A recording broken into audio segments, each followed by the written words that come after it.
दोस्तों आज की इस वीडियो में हम एक ऐसे क्रिकेट खिलाड़ी की स्ट्रगल की कहानी जानेंगे जिसने अपने बचपन में अपने काले रंग को लेकर काफी कुछ सहा है, लेकिन इसके बाद भी इस खिलाड़ी ने काफी कम उम्र में क्रिकेट की दुनिया में अपना नाम बना लिया है और साथ ही आज उनका नाम सबसे अमीर क्रिकेटरों में शुमार है। दोस्तों 2 अप्रैल 2011 में जब भारतीय क्रिकेट टीम ने 18 साल बाद क्रिकेट के सबसे बड़े टूर्नामेंट वर्ल्ड कप को अपने नाम किया था, जिसके बाद हर कोई मुंबई की सड़कों पर जश्न में झूम उठा था। लेकिन दोस्तों इसी भीड़ में एक ऐसा लड़का था जो आज क्रिकेट की दुनिया में सबसे बड़ा ऑलराउंडर बन चुका है। जी हाँ दोस्तों, हम बात कर रहे हैं हार्दिक पांड्या की, जो अपने खेल के साथ साथ अपने लाइफस्टाइल को लेकर भी काफी चर्चा में रहते हैं। दोस्तों हार्दिक पांड्या का जन्म 11 अक्टूबर 1993 को गुजरात के एक छोटे से गांव छोरियासी में हुआ, जहां उनके पिताजी हिमांशु पांड्या एक छोटा सा कार फाइनेंस का बिजनेस चलाते थे और मां हाउसवाइफ थी। हार्दिक पांड्या अपने भाइयों में दूसरे नंबर के हैं और बड़े भाई का नाम है कृणाल पांड्या। दोस्तों पिताजी को भी क्रिकेट में काफी दिलचस्पी थी। वे टीवी पर इंडिया के सारे मैच देखते थे और साथ ही हार्दिक पांड्या और कृणाल पांड्या को दिखाते थे, जिसके चलते इन दोनों भाइयों का भी क्रिकेट में इंटरेस्ट बढ़ने लगा।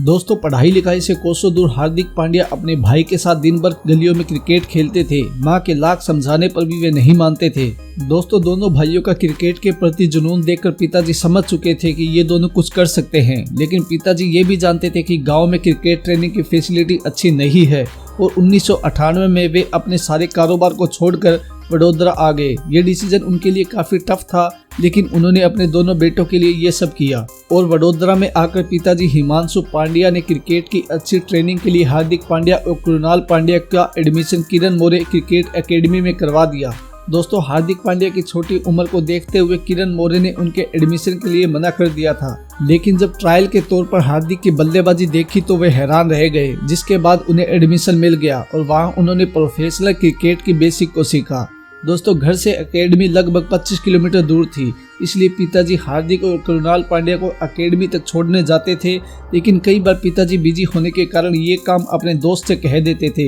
लेकिन पिताजी का ऐसा करना हार्दिक पांड्या को बिल्कुल भी पसंद नहीं था और एक दिन हार्दिक पांड्या ने अपने पिताजी से कहा कि हम नहीं चाहते कि कुछ समय बाद लोग आपको ये कहें कि उनकी वजह से आपके बेटे क्रिकेटर बने हैं। दोस्तों इसके बाद पिताजी हिमांशु पांड्या ने अपने दोनों बेटों के लिए 10,000 रुपए महीने की किस्त पर एक बाइक खरीद ली, जिसके बाद दोनों भाई आराम से एकेडमी जाते और वापस आ जाते और इसके बाद हार्दिक पांड्या का खेल दिन ब दिन निखरता गया और क्लब क्रिकेट के स्टार बन गए और अपने दम पर टीम को हारे हुए मैच भी जिताए। इसके बाद हार्दिक पांड्या ने क्रिकेट पर पूरा फोकस करने के लिए अपनी पढ़ाई भी छोड़ दी। दोस्तों अब हार्दिक की लाइफ में सब कुछ सही चल रहा था, लेकिन अचानक पिता हिमांशु पांड्या की तबीयत बिगड़ने लगी और एक साथ मल्टीपल हार्ट अटैक आने के कारण डॉक्टर ने उन्हें किसी भी तरह का काम करने से मना कर दिया। लेकिन साथ ही हिमांशु पांड्या के इलाज के चलते घर में पैसों की किल्लत आ गई और EMI पर ली गई बाइक की किस्त चुकाना भी मुश्किल हो गया था। अपने घर की कंडीशन को सुधारने के लिए हार्दिक पांड्या और कृणाल पांड्या लोकल टीमों की तरफ से मैच खेलने लगे,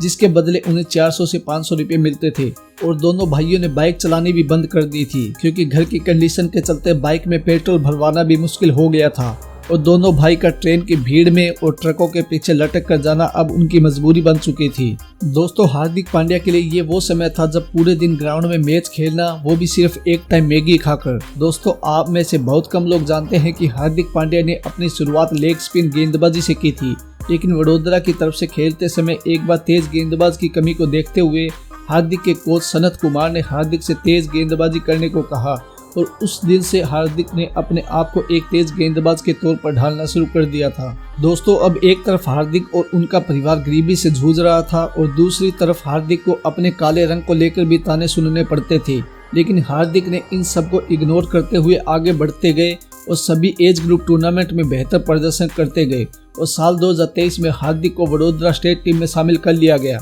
और 17 मार्च 2013 को मुंबई के खिलाफ उन्होंने अपना T20 डेब्यू किया और साथ ही सैयद मुश्ताक अली ट्रॉफी 2012 के 7 मैचों की 5 इनिंग्स में हार्दिक ने 30 की एवरेज से 123 रन बनाए। दोस्तों साल 2023 की विजय हजारे ट्रॉफी के दौरान हार्दिक पांड्या के पास खेलने के लिए बैट नहीं था और उस समय इरफान पठान ने उन्हें गिफ्ट के तौर पर 2 बैट दिए थे और इसी साल एक डोमेस्टिक मैच के दौरान हार्दिक पांड्या ने जहीर खान जैसे गेंदबाजों के सामने 57 गेंदों पर 82 रन ठोके थे। दोस्तों ये वो समय था जिसके बाद हार्दिक के लिए सब कुछ बदल गया था, क्योंकि इस मैच के दौरान वानखेड़े स्टेडियम में मुंबई इंडियंस के कोच जॉन राइट मौजूद थे और उन्होंने हार्दिक की शानदार बल्लेबाजी को देखते हुए अगले साल होने वाले IPL के लिए उन्होंने हार्दिक को बेस प्राइस 10 लाख रुपए में अपनी टीम में शामिल कर लिया था। दोस्तों हार्दिक ने अपने पहले ही सीजन में चेन्नई के सामने 8 गेंदों में 21 रन की और कोलकाता नाइट राइडर्स के खिलाफ डू और डाई मैच में 21 गेंदों में 61 रन की तूफानी पारी ने उन्हें रातों रात स्टार बना दिया और इस IPL सीजन को भी मुंबई ने दूसरी बार अपने नाम कर लिया था।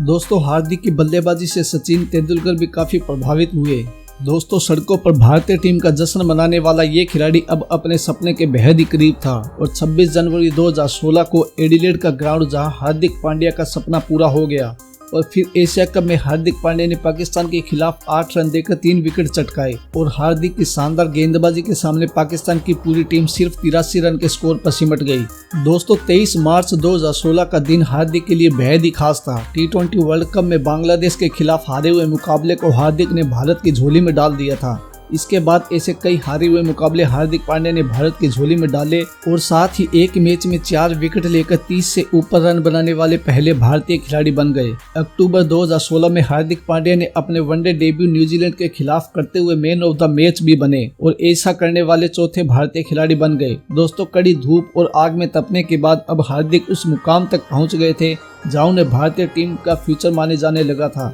और फिर हार्दिक पांड्या ने पाकिस्तान के खिलाफ कुछ ऐसा कर दिया था जिसे क्रिकेट प्रेमी आज भी याद करते हैं। 2017 चैंपियन ट्रॉफी के फाइनल में पाकिस्तान ने भारत के सामने एक विशाल लक्ष्य खड़ा कर दिया और इस लक्ष्य का पीछा करने उतरी भारतीय टीम बिखरती नजर आ रही थी, लेकिन ऐसे में हार्दिक पांड्या ने एक बार फिर से अपने बल्ले से रनों की बारिश कर दी और 43 गेंदों में 76 रनों की चमत्कारी पारी खेली। हालांकि वे भारत को जिता नहीं पाए, लेकिन उनकी इस लाजवाब पारी से हर कोई हैरान था। लेकिन 2018 के एशिया कप में उन्हें बैक इंजरी हो गई, जिसके चलते उन्हें काफी लंबे वक्त तक टीम से बाहर रहना पड़ा और जनवरी 2019 में एक टीवी शो में एक कंट्रोवर्सी की वजह से उन्हें काफी कुछ सहना पड़ा। यहाँ तक कि BCCI ने उन्हें बैन भी कर दिया था और साथ ही उन्हें ऑस्ट्रेलिया दौरे से भी वापस बुला लिया गया, लेकिन 12 दिन बाद BCCI ने ये बैन हटा लिया था। दोस्तों भले ही आज हार्दिक पांड्या एक महान क्रिकेटर बन गए थे, लेकिन उनकी जिंदगी में परेशानियां आती रहती थी और 16 जनवरी 2021 को हार्दिक पांड्या के पिताजी की हार्ट अटैक आने की वजह से